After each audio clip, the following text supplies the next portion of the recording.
Okay, boys, so we're at a point now where we're ready to begin designing and making our hand plane. As we've spoken about in previous lessons, we spent a fair bit of time getting the tail shape right, looking at foil, and designing the general layout of our hand plane. So now that we've come up with 2 to 3 concept sketches, we're really interested in the tail shape because this will be one of the defining features of your hand plane. With the timber, the paulownia, starting to look at the dimensions, the timber is 205 millimeters wide by 25 millimeters thick. Now it's up to you to decide the length. Some of the factors that you might consider when deciding on the length is the size of your hand and the length of your arm.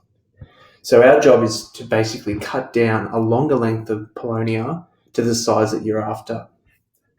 The next step before we start into the workshop is to really have a think about designing a final concept and a plan for when we enter the workshop.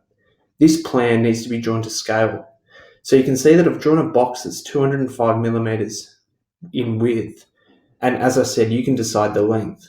So if I draw my box at a 1:1 scale, this will fit on an A4 sheet of paper. What I then need to do is draw a center line so I can create a symmetrical hand plane for production when I enter the workshop.